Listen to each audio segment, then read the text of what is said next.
आता पाहूयात सुपरफास्ट 50 बातम्या।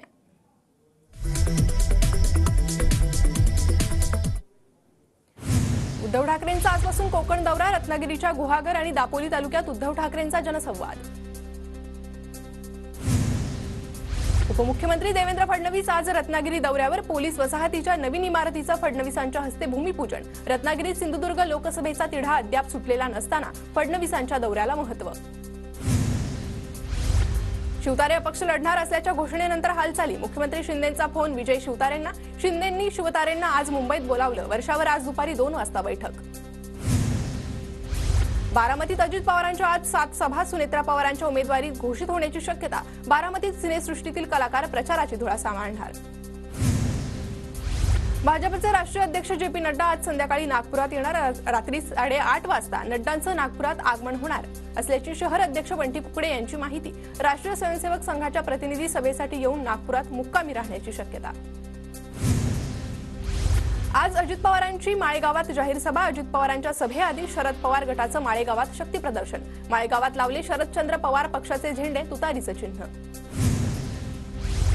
भाजपच्या दुसऱ्या यादीत महाराष्ट्रातील 20 उमेदवारांची नावं, 90% तेच खासदार पुन्हा निवडणुकीच्या रिंगणात। तेलंगणा आणि त्रिपुरातली ही नावांची यादी जाहीर। भाजपकडून 3 केंद्रीय राज्यमंत्र्यांचं तिकीट कायम, जालन्यातून रावसाहेब दानवे, दिंडोरीतून भारती पवार तर भिवंडीतून कपिल पाटील यांना उमेदवारी जाहीर। भाजपच्या यादीत 4 खासदारांचं तिकीट कापलं, प्रीतम मुंडे, गोपाळ शेट्टी, मनोज कोटक, उन्मेष पाटलांचा पत्ता कट। केंद्रीय रेल्वे राज्यमंत्री रावसाहेब दानवेंचं जालना रेल्वे स्थानकावर जंगी स्वागत, दानवे जालन्यात दाखल होताच हजारो कार्यकर्त्यांकडून ढोल ताशांच्या गजरात स्वागत। बीडच्या परळीत पंकजा मुंडे समर्थकांचा जल्लोष, परळीतील छत्रपती शिवाजी महाराज चौकात पंकजा मुंडेंच्या समर्थकांकडून जल्लोष। केंद्रीय मंत्री नितीन गडकरींचं नागपूर विमानतळ आणि घरी जंगी स्वागत, गडकरी नागपुरात पोहोचल्यानंतर विमानतळावर कार्यकर्त्यांचा उत्साह, सगळ्या परिवाराकडून गडकरींचं घरी स्वागत। स्मिता वाघ यांच्या जळगावातील निवासस्थानी समर्थकांतर्फे फटाके फोडून जल्लोष, समर्थकांनी फटाके फोडून आणि एकमेकांना पेढे भरवत साजरा केला आनंदाने जल्लोष। अकोला पूर्व भाजपचे आमदार रणजी सावरकर यांचा डान्स, अनुप धोत्रे यांची उमेदवारी जाहीर होताच नाचून साजरा केला आनंद। नाशिकमध्ये राष्ट्रवादी शरद पवार गटाची महत्त्वाची बैठक, शरद पवार, खडसे, जयंत पाटील, आव्हाड यांच्यात तासभर बैठक, रावेर आणि दिंडोरी मतदारसंघाबाबत बैठक झाल्याची माहिती। पुणे लोकसभेचे भाजप उमेदवार मुरलीधर मोहोळ आज प्रचाराचं नारळ फोडणार, कसबा गणपतीची आरती करून प्रचाराला सुरुवात करणार। मोहोळ आज भाजप नेत्यांच्या भेटीगाठी घेणार। अनिल डिग्गीकर बेस्टचे नवे महाव्यवस्थापक, लोकसभा निवडणुकीची आचारसंहिता लागण्यापूर्वी आणखी 4 सनदी अधिकाऱ्यांच्या बदल्या, अनिल डिग्गीकर सिडकोचे उपाध्यक्ष आणि व्यवस्थापकीय संचालक होते। आगामी निवडणुकांमध्ये सुप्रिया सुळेंना पुन्हा खासदार करण्यासाठी मुळशीतले कार्यकर्ते मैदानात, घराघरात पक्षाचं चिन्ह, नाव आणि उमेदवार म्हणून सुप्रिया सुळेंचं नाव असणाऱ्या पत्रकांचं वाटप।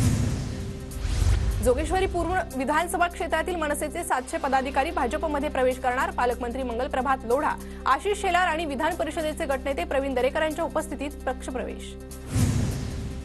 मोहोळचे दादा गटाचे आमदार यशवंत माने अडचणीत येण्याची शक्यता, शिंदे गटाच्या सोमेश क्षीरसागरांकडून तक्रार दाखल, बनावट जात दाखल्यावर सरकारकडून 3 पेट्रोल पंप घेतल्याचा आरोप।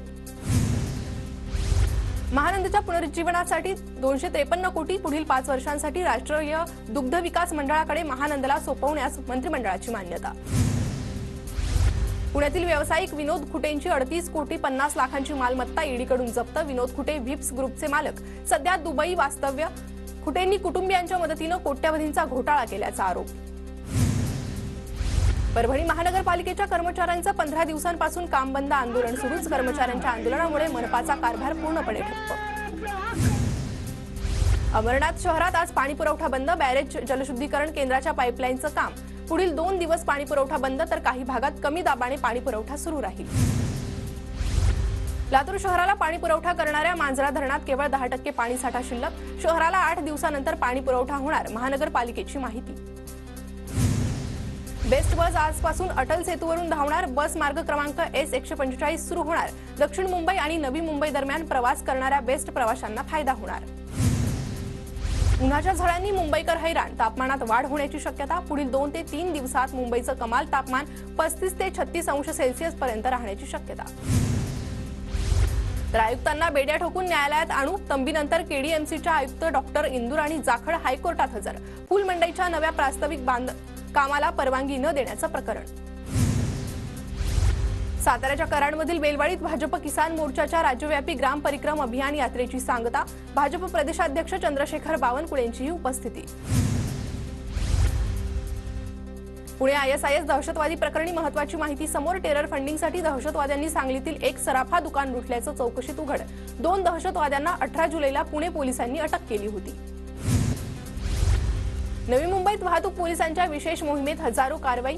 विना हेल्मेट फॅन्सी गाड्या, क्रमांक पाटी आणि गाडीच्या काचांना लावण्यात येणाऱ्या बेकायदा काळ्या फिल्मवर कारवाई. तब्बल 8091 दुचाकीस्वारांवर कारवाई. नंदुरबार जिल्हाभरात पाळीव जनावरांचे इयर टॅगिंग करण्याची मोहीम. 31 मार्चपर्यंत इयर टॅगिंग सुरू राहणार. इयर टॅगिंग नसेल तर जनावरांचे खरेदी, विक्री आणि वैद्यकीय उपचार होणार नाहीत. पुण्याच्या वेल्हा तालुक्याचं राजगड असं नामांतर. राज्य मंत्रिमंडळाच्या निर्णयाचं नागरिकांकडून स्वागत. सर्वपक्षीय नेत्यांसह शिवप्रेमी संघटनांकडून जल्लोष. मुख्यमंत्री माझी शाळा सुंदर शाळा अभियानात पुण्याच्या राजगड तालुक्यातील पाबे जिल्हा परिषद शाळेचा प्रथम क्रमांक. शालेय शिक्षण मंत्री दीपक केसरकरांच्या हस्ते शाळेचा गौरव. 21 लाख रुपयांचा धनादेश. अखेर मेट्रो 3च्या चाचण्यांना सुरुवात. आरे ते BKC मार्गिकेचे 94% काम पूर्ण. मार्गिका सुरू होण्यासाठी आणखी काही महिन्यांचा कालावधी लागणार. परभणीत महिला बचत गटाच्या गृह उद्योग स्टॉलला चांगला प्रतिसाद. लघु आणि गृह उद्योग करणाऱ्या स्टॉलवरून मोठ्या प्रमाणात खरेदी विक्री. पुण्याच्या भोरमध्ये प्रमुख मार्गांवरून पोलिसांचा रूट मार्च. गुन्हेगारी प्रवृत्तीवर पोलिसांचा वचक राहण्यासाठी रूट मार्चचं आयोजन. नवी मुंबईतील APMC बाजारपेठेत मोठ्या प्रमाणात कलिंगडची आवक. रमजान आणि वाढत्या उकाड्यामुळे ग्राहकांकडून कलिंगडला मागणी वाढली. तब्बल 1135 टन कलिंगडची आवक.